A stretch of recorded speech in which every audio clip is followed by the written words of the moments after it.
নমস্কাৰ আজিৰ ভিডিঅ'ত আমি HSLC 2024 বৰ্ষত উত্তীৰ্ণ হোৱা ছাত্ৰ-ছাত্ৰীসকলৰ বাবে 15000 টকাৰ নগদ বঁটা লাভ কৰিবলৈ কেনেদৰে অনলাইন আবেদন কৰিব সেই সম্পূৰ্ণ প্ৰচেছ দেখুৱাম নিশ্চয় গম পাইছে আমি আজি Anandaram Baruah cash award scheme 2024 ৰ বাবে আবেদন প্ৰচেছ দেখুৱাম ইয়াৰ বাবে এলিজিবিলিটি সমূহ হৈছে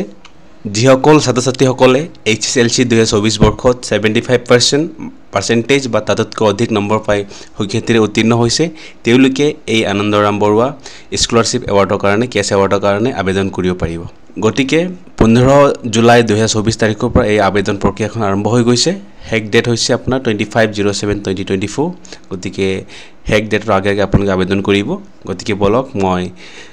আমাৰ অফিচিয়েল ৱেবছাইট vidyarthi.co.in অফিচিয়েল ৱেবছাইটত গৈ পেলাই আবেদন কেনেকৈ কৰিব লাগে এই সম্পূৰ্ণ প্ৰচেছ দেখুৱাম vidyarthi.co.in অফিচিয়েল ৱেবছাইট মই এন্টাৰ কৰিছো আপোনালোকে এইখন সেম লিংকখন এই ভিডিঅ'ৰ ডেসক্ৰিপচনত পাই যাব গতিকে ডেসক্ৰিপচনত গৈ লিংকত ক্লিক কৰি আপুনি এই প্ৰচেছখন পৰ্টেলখন এক্সেছ কৰিব পাৰিব ৱেবছাইটত এন্টাৰ কৰাৰ পাছত আপুনি দেখিলে পাব এখন ARBS ৰেজিষ্ট্ৰেচন 2024 ইজ ওপেন গতিকে আপুনি এইখনতো ডাইৰেক্টলি ক্লিক কৰিব পাৰিব বা যদি তললৈ যায় আপুনি এখন চাকে স্ক্ৰলিং হৈ আছে এখন স্ক্ৰলিংত আপুনি চাব পাৰে আনন্দৰাম বৰুৱা এৱাৰ্ড বুলি এখন অপচন আছে জাস্ট আপুনি এখন ক্লিক হিৰত ক্লিক কৰিব বা এখন আৰবাস ৰেজিষ্ট্ৰেচনত ক্লিক কৰি আপুনি নেক্সট ৰেজিষ্ট্ৰেচন প্ৰচেছ কৰিব পাৰিব গতিকে মই ক্লিক হিয়াৰ বাটনত ক্লিক কৰি পেলাই ৰেজিষ্ট্ৰেচনৰ বাবে আগবাঢ়ি যাম ইয়াৰ পাছতে এনে ধৰণৰ ইন্টাৰফেস দেখা পাব আপুনি প্ৰথম ইউজাৰ হয় গতিকে আপুনি simple don't have account register হিৰত ক্লিক কৰিব ৰেজিষ্টাৰ হিৰত ক্লিক কৰাৰ পাছত আপুনি ৰেজিষ্ট্ৰেচন ডিটেইলছ নিজৰ HSLC ক্লাছ 10 ৰ ৰোল নম্বৰ এন্টাৰ কৰিব প্ৰথমতে নিজৰ HSLC ৰোল টাইপ কৰিব তাৰপাছতে HSLC নম্বৰ টাইপ কৰিব ৰোল এণ্ড নম্বৰ বেলেগ বেলেগ টাইপ কৰিব দেন আপুনি HSLC ৰেজিষ্ট্ৰেচন নম্বৰ টাইপ কৰিব এণ্ড আপোনাৰ ইমেইল আইডি খন টাইপ কৰিব তাৰপাছত আপুনি নিজৰ মোবাইল নম্বৰখন টাইপ কৰিব যত নেকি OTP ভেৰিফিকেশন সেন্ড হ'ব নেক্সট সেন্ড বাটনত ক্লিক কৰি সেন্ড OTP ত ক্লিক কৰিব OTP খন সেন্ড হৈ গৈছে গতিকে OTP খন এন্টাৰ কৰিম তো OTP খন টাইপ কৰাৰ পাছত ভেৰিফাই OTP কৰি আমি ভেৰিফাই কৰিম তো OTP ভেৰিফিকেশন সাকসেসফুল হৈ গৈছে তাৰপাছত আমি সিম্পল সাবমিট বাটনত ক্লিক কৰি আমি ৰেজিষ্ট্ৰেচনখন সাবমিট কৰিম তো সাকসেসফুলি ৰেজিষ্টাৰ্ড হৈ গৈছে ৰেজিষ্ট্ৰেচন সাকসেসফুল হোৱাৰ পাছত ইউজাৰ নেম এণ্ড পাছৱৰ্ড আপুনি SMS যোগেদি পাই যাব তো আপোনাৰ যোন ইউজাৰ নেমটো নিজৰ মোবাইল নম্বৰ বা ইমেইল আইডি থাকিব গতিকে মোবাইল নম্বৰ বা ইমেইল আইডি আপুনি ইয়াত টাইপ কৰিব পাৰিব এণ্ড পাছৱৰ্ডখন SMS যোগেদি অহা এছএটিএছ পাছৱৰ্ডখন টাইপ কৰিব এণ্ড লগইন বাটনত ক্লিক কৰি আমি লগইন কৰিম গতিকে লগইন হৈ গৈছে তো আপুনি নিজৰ ইনফৰমেশন সমূহ চাব পাৰিব গতিখিনি আমি যি ইনফৰমেশন মাৰিছিলো এখন আমাৰ সেভাৰ ডাটাবেছৰ লগত মেচ হৈ গৈছে গতিকে ফৰ্ম ফিল হোৱা নাই তেলকে গতিকে আমি ষ্টুডেন্ট ফৰ্ম এপ্লিকেশন যোনটো আছে ইয়াত এপ্লিকেশন ফৰ্ম এইখনত ক্লিক কৰিম প্ৰথমতে and application form fill up কৰিম বেংক ডিটেইলছ এন্ট্ৰি কৰিম এণ্ড ডকুমেন্ট যোনটো আপলোড লাগতিয়াল ডকুমেন্ট আমি আপলোড কৰি পেলাই ডিক্লেৰেশ্যন ফাইনেল আমি সাবমিট কৰিম তো গতিকে আমি ফৰ্ম ষ্টুডেন্ট এপ্লিকেশন ফৰ্মত ক্লিক কৰিম ইয়াৰ পাছতে আপুনি চাব পাৰে এনে ধৰণৰ ইনফৰমেশন কোন খুলি যাব গটেখিনি as per your class 10 matriculation details বোৰ আহি যাব নিজৰ পাৰ্সেন্টেজ সমিয়াত চাব পাৰিব ইয়াৰ পাছতে হৈছে আমাক অল্টাৰনেটিভ কন্টাক্ট নম্বৰখন আপুনি যিমানখিনি ফিল্ডখন বিচাৰিছে গটেখিনি ফিল্ডখন ফিল আপ কৰিব লাগিব গতিকে মই অল্টাৰনেটিভ কন্টাক্ট নম্বৰ এখন টাইপ কৰিছো এণ্ড ইয়াৰ পাছতে present class of the student হৈছে আমি ইয়াত ক্লাছ 11 সিলেকশন কৰিছো এণ্ড ইয়াত হৈছে নেম ডেট অফ বাৰ্থ কিবা চেঞ্জেছ কৰিছে নি ক্লাছ 10 পাছ হোৱাৰ পাছত যদি কৰিছে আপুনি যোনটো চেঞ্জ কৰিছে আপুনি এখন ইয়াত ক্লিক কৰিব যদি দুটা কৰিছে তেনে বহুত কৰিব আমাৰ কেছত চেঞ্জ একো নাই কৰা গতিকে মই নন ক্লিক কৰিছো ইয়াৰ পাছতে হৈছে do you have Aadhaar card number গতিকে আধাৰ কাৰ্ডখন আছে ইয়েস কৰিছো এণ্ড আধাৰ নম্বৰখন টাইপ কৰিম ইয়াৰ পাছতে পেৰেন্টছ কন্টাক্ট নম্বৰ বিচাৰিছে গতিকে মই ৰেজিষ্ট্ৰেচন সময়ত সেম দেউতাকৰ মোবাইল নম্বৰখন দিয়া গৈছিলে গতিকে সেম নম্বৰ আকৌ ইয়াতো মই টাইপ কৰিম ইয়াৰ পাছতে পেৰেন্টেল এনুৱেল ইনকাম হৈছে এনুৱেল ইনকাম আপুনি as per income certificate type কৰিব গতিকে আপ টু 3.5 লাখ হয় আপোনাৰ কেছ যদি বেলেগ হয় আপুনি বেলেগ নিজৰ ইনকাম সাৰ্টিফিকেট অনুসৰি টাইপ কৰিব গতিকে মই এখন সিলেকশন কৰিছো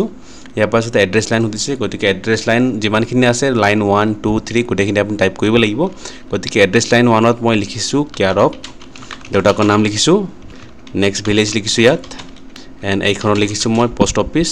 এইখনত মই সিটি যেনেবা ধেমাজি লিখি দিছো নেক্সট এৰিয়া PS সিমেন্সাপুৰ লিখিছো নেক্সট আপুনি ডিস্ট্ৰিক্ট সিলেকশন কৰিব মোৰ ডিস্ট্ৰিক্ট আছে 9 number Dhemaji next state selection কৰিছো আসাম নেক্সট পিন কোড ইয়াৰ পাছতে মোৰ যোনটো communication address and permanent address দুখনে সেম হয় গতিকে মই এখন যোনটো টিক বক্স আছে গতিকে এখনৰ মই টিক কৰি পেলাই ডিক্লেয়াৰ দিছো দুটা সেম হয় বুলি ইয়াৰ পাছতে হৈছে চেণ্টাৰ কোডখন আপুনি এডমিট কাৰ্ডত চাব পাৰিব এডমিট কাৰ্ডত যোনটো আপোনাৰ স্কুল নেমৰ আগত আছে নম্বৰখন সেইখন নম্বৰ সেম নম্বৰখন টাইপ কৰিব ইয়াৰ পাছতে প্ৰেজেন্ট ইনষ্টিটিউচন সুধিছে আপুনি বৰ্তমান কোনটো স্কুলত পঢ়ি আছে যদিহে লাষ্ট পাছ স্কুলতে পঢ়ি আছে ক্লাছ 10 পাছ স্কুলতে পঢ়ি আছে তেনেহ'লে সেম স্কুলৰ নাম হ'ব যদিহে এখন স্কুল পাৰ হৈ পেলাই বেলেগ স্কুলত নাম ভৰ্তি কৰিছে তেন্তে যোনটো স্কুলত বৰ্তমান আছে সেইখন স্কুলৰ আপুনি নামখন টাইপ কৰিব স্কুল নাম টাইপ কৰাৰ পাছত প্ৰেজেন্ট কোৰ্স সিলেকশন কৰিব আপুনি কোনটো ষ্ট্ৰীমত লৈছে এতিয়া গতিকে সায়েন্স হয় সায়েন্স সিলেকশন কৰিছো প্ৰেজেন্ট ইনষ্টিটিউচন ডিস্ট্ৰিক্ট আপুনি নিজৰ ডিস্ট্ৰিক্টখন সিলেকশন কৰিব কোনটো স্কুলত কোনটো স্কুলখন কোনটো ডিস্ট্ৰিক্টত পৰে এন্ড তাৰপাছতে ষ্টেটখন সিলেকশন কৰিব টাইপ কৰিব নেক্সট মই সাবমিট বাটনখন হাইলাইট হৈ গৈছে যদি সাবমিট বাটনখন হাইলাইট নহয় তেতিয়া আপুনি সাবমিট কৰিব নোৱাৰিব তেতিয়া আপুনি চাব লাগিব কতবা আপুনি মিস কৰিছে নে কোনোবা ফিলখন আপুনি ফিল নাই কৰা নেকি গতিকে গোটেইখন ফিল কৰাৰ পাছত মই সাবমিট বাটনত ক্লিক কৰি সাবমিট কৰিছো গতিকে student application form submitted successful হৈ গৈছে ইয়াৰ পাছতে বিচাৰিছে বেংক একাউন্ট নম্বৰখন এখন টাইপ কৰোতে ভেৰি কেয়াৰফুল হ'ব আপুনি মিস্টেক নকৰিব যদি মিস্টেক হয় আপোনাৰ এমাউন্টখন ক্ৰেডিট নহব গতিকে আমি একাউন্ট নম্বৰ টাইপ কৰিম একাউন্ট নম্বৰ টাইপ কৰাৰ পাছত আমি আইএফএসচি কোড টাইপ কৰিম সুধিছে বেংক নেম গতিকে ষ্টেট বেংক অফ ইণ্ডিয়া হয় ব্ৰাঞ্চ সুধিছে ব্ৰাঞ্চ জুনাই ব্ৰাঞ্চ কোড বিচাৰিছে আপুনি এখন গোটেইখিনি পাসবুকত পাই যাব নেক্সট একাউন্ট টাইপ সেভিং হ'ব এখন গতিকে সেভিংতে অলৰেডি সিলেকশন আছে নেক্সট ইয়াৰ পাছতে ভেৰিফাই একাউন্ট ডিটেইলছ কৰিম আপুনি পুনৰ একবাৰ হদাই কি কৰিব একাউন্ট ডিটেইলছখন ৰিচেক কৰি ল'ব মেচ কৰাই ল'ব মেচ হৈছে নাই কেতিয়াবা টাইপিং মিস্টেকো হৈ যাব পাৰে ভেৰিফাই একাউন্ট ডিটেইলছত ক্লিক কৰিছো এখন কৈছে provided details is incomplete please try again with bank name গতিকে ইয়াত ইনফৰমেশনখন মিসমেচ হৈছে বুলি কৈছে গতিকে মই পুনৰ চাওঁ ইয়াত name of the account holder সুধিছে গতিকে আমি একাউন্ট নম্বৰখন আমি একাউন্ট হোল্ডাৰখন টাইপ কৰিম পুনৰ এন্ড আকৌ ভেৰিফাই একাউন্ট ডিটেইলছ আমি কৰিম এতিয়া আহিছে bank account details form submitted successfully হৈ গৈছে ইয়াৰ পাছতে আমাক upload document photo and signature বিচাৰিছে আমাক প্ৰথমতে বিচাৰিছে first page of the bank পাসবুকৰ ফ্ৰন্ট পেজ বিচাৰিছে নেক্সট ফটো বিচাৰিছে এন্ড সিগনেচাৰ বিচাৰিছে গতিকে আপোনাক পিডিএফ ফৰ্মেট হ'ব লাগিব ডকুমেন্টখন এন্ড যোনটো আমাৰ ফটো এন্ড সিগনেচাৰ হয় এখন জেপিজি ফৰ্মেট হ'ব লাগিব আন্ডাৰ 250 KB গোটেই তিনিখন ডকুমেন্টছে 250 KB ৰ ভিতৰত হ'ব লাগিব তেতিয়াতে একচেপ্ট কৰিব গতিকে আমি এতিয়া বেংক ফাৰ্স্ট পেজখন আপলোড কৰিম গতিকে মই চুজ ফাইল কৰিছো এন্ড চুজ ফাইল কৰি পেলাই পাসবুকখন আপলোড কৰিছো নেক্সট আপলোড ফটো তেনেধৰণে ক্লিক হিয়াৰত ফটোত ক্লিক কৰি পেলাই ফটোখন ক্লিক কৰিছো নেক্সট সিগনেচাৰো তেনেধৰণে আপলোড কৰিছো গতিকে তিনিখন আপলোড হোৱাৰ পাছত এটা অপচন আহিছে সাবমিট বুলি গতিকে আপুনি সাবমিট কৰিম যদি আপোনাৰ ফটো বা পিডিএফ ফাইল বনাওতে 250 আন্ডাৰত বনাব অসুবিধা সন্মুখীন হৈছে ইয়াত তেওঁলোকে লিংক দিয়া গৈছে এখন লিংকত গৈ পেলাও আপোনালোকে ইমেজ বা পিডিএফখন বনাব পাৰিব আন্ডাৰ 250 KB গতিকে মই সাবমিট বাটনত ক্লিক কৰি সাবমিট কৰিছো document photo and signature uploaded successfully হৈ গৈছে ইয়াৰ পাছতে এখন ডিক্লেৰেশ্যনখন আছে ইম্পৰ্টেন্ট নোট বুলি দিছে গতিকে please recheck the application form before final submit যদি আপোনাক ডাউট লাগিছে কি কতবা মিস্টেক হ'ল নেকি গতিকে আপুনি ষ্টুডেন্ট এপ্লিকেশন ফৰ্মত গৈ পেলাই বা বেংক একাউন্ট ডিটেইলছত গৈ পেলাই গোটেইখিনি ডিটেইলছখন পুনৰ ৰিচেক কৰিব পাৰিব এন্ড তাৰপিছতে ফাইনাল সাবমিটখন ক্লিক কৰিব গতিকে মোক লাগিছে গোটেইখিনি ওকে আছে দেন মই জাস্ট